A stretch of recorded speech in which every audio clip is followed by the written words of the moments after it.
အားလုံးကိုရှလော့မြန်မာမီဒီယာကနေပြန်လည်ပြီးတော့ကြိုဆိုပါရစေဆိုတော့ဒီနေ့မှာကျွန်တော်တို့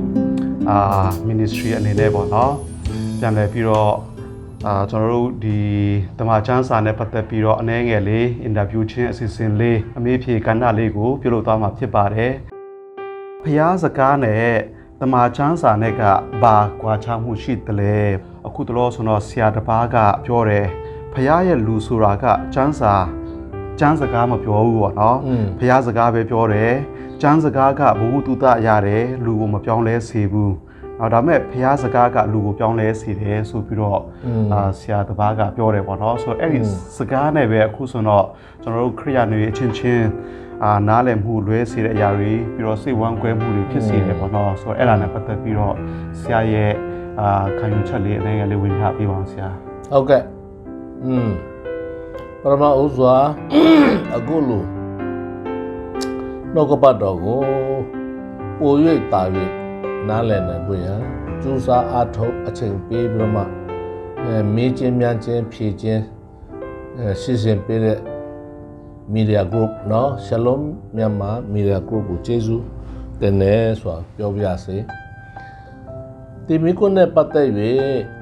အခုတလောကြားနေရတာဒီလည်းရှိပါတယ်လူတွေကအခုအချိန်မှာအထူးဖြင့်တကဘာလုံးမှာတယောက်နဲ့ယောက်မြန်မာနိုင်ငံကနေအမှုတော်ဆောင်တွေတယောက်နဲ့ယောက်စသဖြင့်ဒီအကြောင်းတွေဖြစ်နေကြားနေရတာဖြစ်ပါတယ်ဆိုတော့ဒီညမှာကျွန်တော်တို့ဘုရားသခင်ရဲ့အတ္တတော်ပြီးတော့မှကျမ်းစာဆိုတော့ခွဲခြားလာခြင်းကို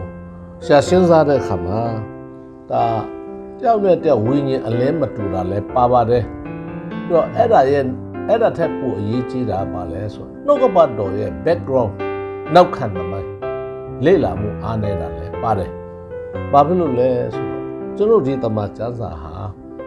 တော့လူရဆွေးလို့ရတယ်ဆိုတာအဲ့ဒီအချိန်တုန်းကကျမ်းတစ်ခုခုကိုရေးတဲ့အချိန်တုန်းကပေါ့ဘယ်သူကရေးတယ်ဘာကြောင့်ရေးတယ်ဘယ်သူကိုရည်ညွှန်းတယ်ဘာစေခိုင်းတယ်ဘာတားမြစ်တယ်ပြီးတော့မှဘယ်လိုဖြစ်စေချင်တယ်လဲဆိုတာကျွန်တော်တို့ဟိုးတော့လွန်ခဲ့တဲ့အနှစ်40လောက်တုန်းကကျမ်းစာလေ့လာနေဆရာတစ်ပါးကတင်ပြီးတော့ဘာအခုနှလုံးနဲ့ကျမ်းစာကိုလေ့လာပါဆိုတာပြောခဲ့ဖို့တာအမှတ်ရတယ်အဲ့ဒါဒီကိုလူတွေကနှလုံးသွင်းပါမှမှန်ကန်တော့ဘုရားသခင်အတန်ကြားခြင်းမှန်ကန်တော့နှုတ်ကပတ်တော်ကျမ်းစာအထောက်အကူပြုတယ်ဆိုတဲ့အယူတွေတဖြည်းဖြည်းမိမိန်သွားမယ်လို့ကျွန်တော်ယူဆတယ်အဲ့ဒါကြောင့်မို့သူတို့အကြံပေးချင်တာတော့နှုတ်ကပတ်တော်ကိုလေ့လာရမှာတမိုင်းကျောင်းလေ့လာစေချင်တယ်အဲ့ဒါဆိုရင်တော့တဖြည်းဖြည်းနဲ့ဒါတွေဟာအမြင်မှန်လာမယ်လို့ရှာဦးဆုံးပြောချင်ပါတယ်နော်နောက်တစ်ခုကတော့ဒါတွေဘာလို့ဖြစ်လဲဆိုကျွန်တော်တို့အမှုတော်ဆောင်ဒီမှာလဲနည်းနည်းကလေးနှုတ်ကပတ်တော်အတိတစ်ခုကချောတယ်လို့ကျွန်တော်မြင်လာတယ်အဲ့ဒါဘာလဲဆိုတော့တမန်တရားဆိုတာဘာလဲဆိုတာကောင်းကောင်းရစ်နေပေါ့မူရင်းမသိကြဘူးတမန်တရားဆိုတာဘာလဲဆေယောခရစ်ယာန်ခိုင်း38အငယ်38မှာပိလတ်မင်းကလည်းမိသားပဲဘယ်လိုမင်းလဲဆိုတော့တမန်တရားကအဘယ်တော့နီးတဲ့အခန်းကြီး78တခုလုံးအစကနေဖတ်တဲ့အခါမှာပိလတ်မင်းမေးသမျှခရစ်တော်ဖြေတယ်မေးသမျှမေးခွန်းဖြေတယ်ဒါပေမဲ့တမန်တရားကအဘယ်တော့နီးဆိုတဲ့ what is truth မဖြေခဲ့ဘူးတကားလေကလေးလူတွေးလိုက်ရင်ခရစ်တော်ကအဲ့ဒီတမန်တရားကအဘယ်တော့နီးဆိုတဲ့မိကိုမဖြေခဲ့လို့ဒီနေ့အတိတ်ပဲအမြင်မထွက်လာသလားလို့တော့တွေးเสียဖြစ်တယ်မပြေခဲ့ဘူးအဲ့ဒါဆိုရင်အဲ့ဒါနားလည်အောင်ဘာနဲ့သွားစဉ်းစားမလဲဆိုတော့တိခိုင်းနေအငယ်လေးမှာလူအပေါင်းတို့သည်ကဲတင်ခြင်းတို့ရောက်၍တမန်တရားသိဝဲဖျားအလိုတော်ရှိတယ်ကောင်းပြီဒီလူပီလူရမှာခရစ်တော်ကြွလာခြင်းရည်ရွယ်ချက်ကနှစ်ခုဆိုဒီမှာပေါ်တယ်ပရမကဘာလဲဆိုတော့လူတိုင်းတယောက်မကြံလူတိုင်းလူမှန်ရဲ့ကဲတင်ရရမယ်အပယ်မြင့်အိုင်ကနေလွတ်ချက်အခွင့်ရရမယ် ဒါပထမဘုရားသခင်အကြံစီတော်ကောင်းပြီအဲ့ဒီလူတိုင်းကဲတင်ခြင်းရဖို့ရန်ဘယ်တော့လုပ်ပေးလဲဆိုခရစ်တော်လုပ်ပေးတယ်တနည်းအားဖြင့်ပြောမယ်ဆိုရင်ယေရှုခရစ်တော်ဆိုတာပုဂ္ဂိုလ်ကဲတင်ခြင်းဆိုတာအဲ့ဒီပုဂ္ဂိုလ်ရဲ့အလုပ်ဘာအတွက်လဲလူတွေကဲတင်ရဖို့ခရစ်တော်လုပ်ပေးလို့ရပေးတယ်အဲ့ဒါကအဖက်ခန်းကြီးတဲ့ငယ်ရှိမှယုံကြည်သောအဖြစ်လို့ပြောတယ်အကျင့်အဖြစ်မဟုတ်ဘူးကျေးဇူးတော်တက်တက်နဲ့လုပ်ပေးတဲ့ကဲတင်ခြင်းခရစ်တော်တစ်ဖက်သက်လုပ်ပေးတဲ့ကဲတင်ခြင်းရသွားတာကောင်းပြီအဲ့ဒါရပြီးတဲ့အခါမှာခရစ်တော်လုပ်ပေးတာနော်ရပြီးတဲ့အခါမှာရသောသူတိုင်းကရပြီးသောသူတိုင်းကဘာလူလဲဆိုဒုတိယအဆင့်တမန်တရားတည်ဖို့ရတမန်တရားတည်ဖို့ရဆိုတဲ့အခါမှာကျွန်တော်အများကစံစာလို့အနေဖွင့်တယ်တမန်တရားဆိုနော်တချို့ကြတော့ငါတို့ကစံစာအတိုင်းဟောတဲ့အတင်းတော်ဆိုတော့အတင်းတော်နာမည်တော့တမန်တရားအတင်းတော်အဲ့လိုပေါ့တချို့ကြတော့လဲစာဆောင်ထုတ်တဲ့တမန်တရားစာဆောင်အဲ့ဒါတွေကတော့မှားတာမဟုတ်တော့လေအနဲ့ဖွင့်ပေါ်ကနည်းနည်းချော်တယ်လို့ပဲဘာလို့လဲဆိုတမန်တရားဆိုတာကဲတင်ရပြီးတော့သူခရစ်တော်လုပ်ပြီးတော့ကဲတင်ရပြီးပြီဆိုရင်အဲ့ဒီရပြီးတော့သူကတမန်တရားတည်ဖို့ရန်ဆိုတာဘာလဲဆိုရင်ကိုကိုကဲတင်ခြင်းရအောင်လုပ်ပြီးတော့ပုဂ္ဂိုလ်ရဲ့သဘောတဘာဝစိတ်တော်ကိုတည်မှုဖျားလို့ရှိတယ်ကျမ်းစာမဟုတ်သေးဘူးနော်ကျမ်းစာမဟုတ်သေးဘူးကိုကိုကဲတင်ရအောင်လုပ်ပြီးတော့ပုဂ္ဂိုလ်ရဲ့စိတ်တော်သဘောတော်အခုကလူငယ်တွေစကားနဲ့ပြောမယ်ဆိုရင်အထာပေါ့ကိုကဲတင်ခြင်းရအောင်လုပ်ပြီးတော့ပုဂ္ဂိုလ်ရဲ့အထာကိုတည်မှုဖျားလို့ရှိတယ်အဲ့ဒါဆိုရင်ပြန်စဉ်းစားကြည့်နှစ်ဆင့်တမန်တရားဆိုတာဘယ်သူလဲဒီမှာပေါ်သွားပြီပို၍ပေါ်အောင်ပြောမယ်ဆိုရင်ဘာပြောလဲယောအခန်းကြီး14အငယ်6မှာငါသည်လမ်းခရီးဖြစ်၏တမန်တရားဖြစ်၏တမန်တရားဆိုတာဘာလဲပုဂ္ဂိုလ်ဖြစ်တယ်တမန်တရားသိဖို့ဆိုတာဘာလဲပုဂ္ဂိုလ်ရဲ့စိတ်တော်သဘောတော်သိဖို့ဘယ်သူရလဲကဲတင်ရတော့သူအဲ့ဒီကဲတင်ဘယ်သူပေးလဲအဲ့ဒီတမန်တရားဖြစ်တဲ့ပုဂ္ဂိုလ်ကပေးတာလုပ်ပေးတာအဲ့ဒါမှကျွန်တော်ကျေးဇူးတရားနဲ့ကြီးပွားခြင်းတိုးပွားခြင်းဆိုတာရှိလာမယ်လေကျမ်းစာမလာသေးဘူးနော်ကျမ်းစာမဟုတ်သေးဘူးနော်ပုဂ္ဂိုလ်ကိုညှိုးတယ်အဲ့ဒီအတိကလေးချော်သွားလို့ဟိုရမိခွန်းတွေထွက်လာတာအဲ့ဒါကြောင့်ပိလမင်းကဘာလို့မဖြေလဲဆိုတမန်တရားကအဘယ်တော့ဒီမိခွန်းမဖြေဘူးဘာလို့မဖြေလဲသူ့ရှိမှရပ်နေတာသူ့ရှိမှပုဂ္ဂိုလ်ရပ်နေတဲ့အတွက်ကြောင့်ဖြေကြမလို့ဘူးလေI am the truth I am the way တမန်ကရှိမှရပ်နေတယ်ဖြေကြမလို့ဘူးဟိုအပေါ်နာဖတ်လိုက်ရင်အားလုံးဖြေလာခဲ့တာဒါကြတော့မဖြေဘူးအဲ့တော့ဒီနေ့ကျွန်တော်တို့တမန်တရားဆိုတာကပုဂ္ဂိုလ်ဖြစ်တယ်ကဲတင်ရတော့သူတိုင်းကဲတင်ရအောင်လုပ်ပြီးတော့ပုဂ္ဂိုလ်အထာစိတ်တော်ကိုတိရှိနားလည်ဖို့ရဖျားလို့ရှိတယ်ဒါပရမဒုတိယအဆင့်ကအဲ့ဆိုဘယ်လိုသိမလဲစိတ်တော်သဘောတော်ဘယ်လိုသိမလဲဆိုရှင်းအောင်ခရစ်ကြခိုင်16အငယ်16မှာကိုရောနှုတ်ကပတ်တော်ဒီတမန်တရားဖြစ်ပါ၏အဲ့ဆိုနှုတ်တော်ထွက်ဟာတမန်တရားအဆင့်တက်လာတယ်လို့ပဲနော်နှုတ်တော်ထွက်တမန်တရားဆိုရင်ကိုရောနှုတ်တော်ထွက်ဆိုတာဘာလဲဆိုအခုမှကျမ်းစာပဲလှည့်လာတယ်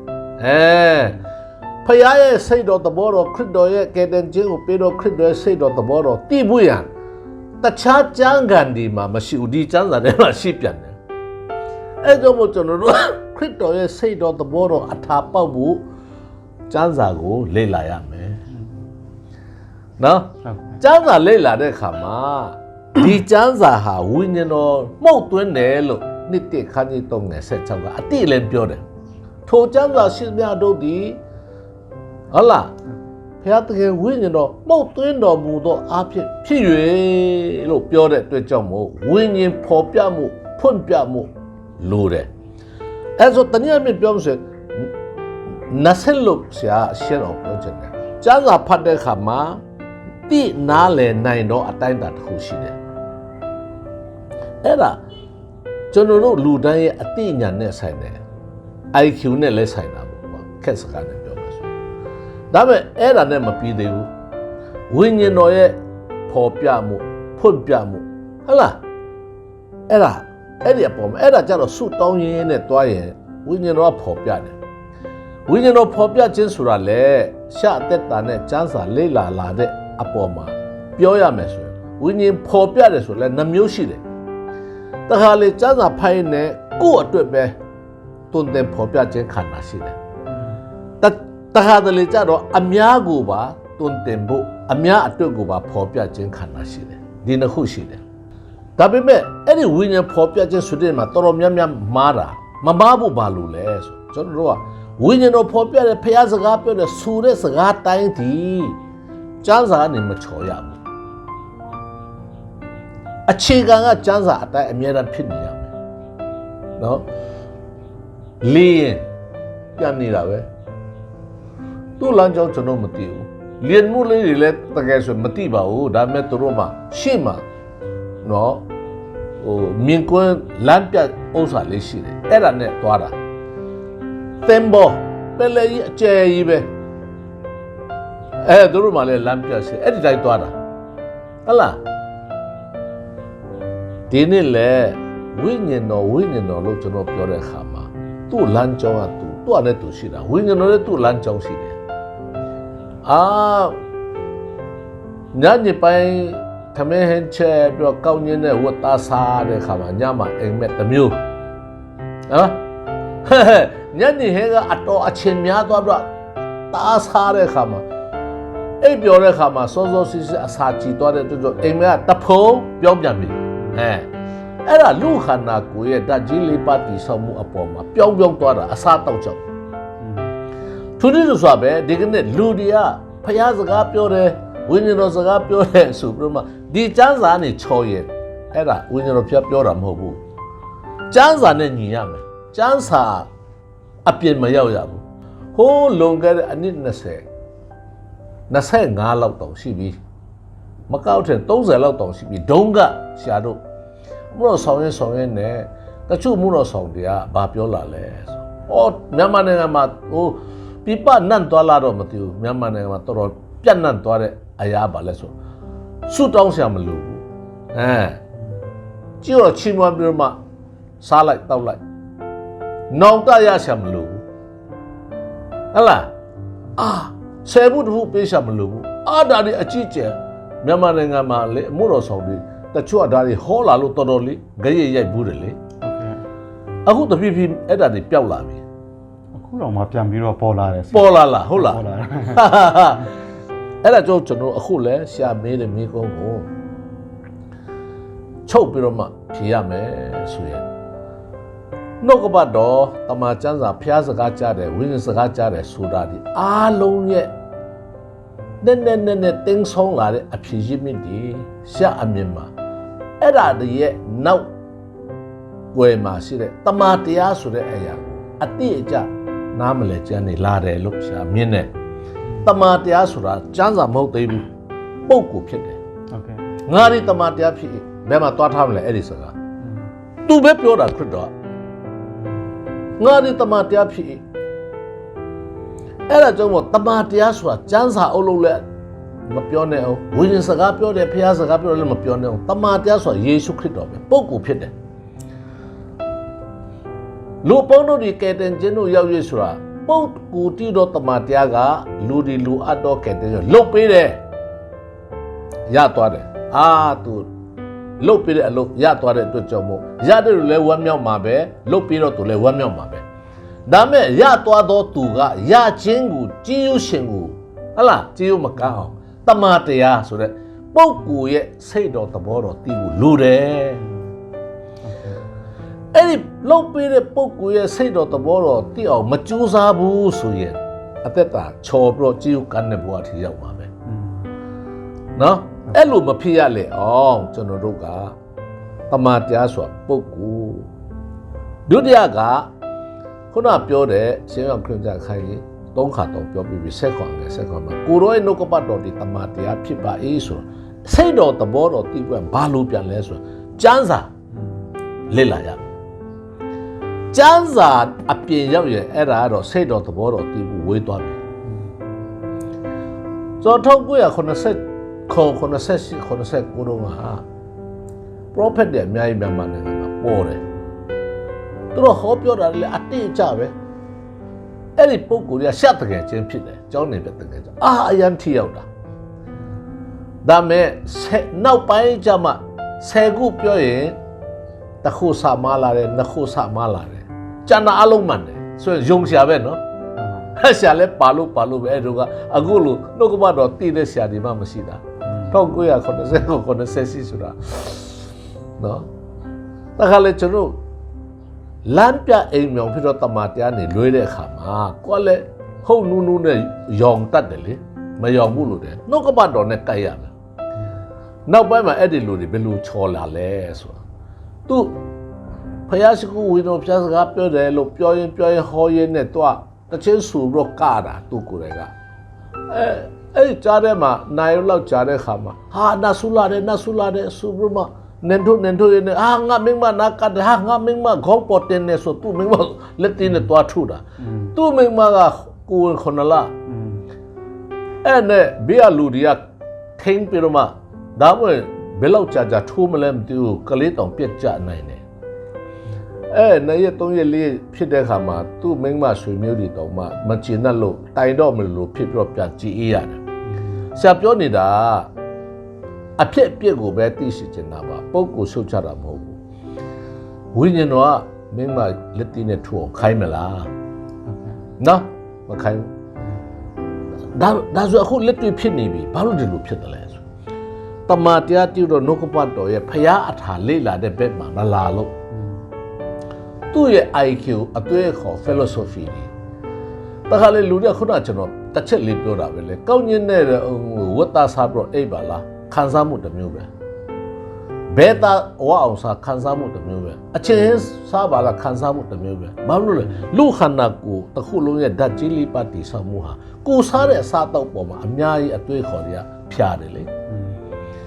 အဲ့ဒီဖြာတဲ့အရာအားလုံးဟာနှုတ်ကပတ်တော်နဲ့ပြန်ချိန်ပါမှာကိုယ့်ရဲ့ယုံကြည်ခံချက်နဲ့ဟောပြောမှုနဲ့အသက်တာဒီအားလုံးဟာတန်ခွန်းလို့ဆက်ပြမ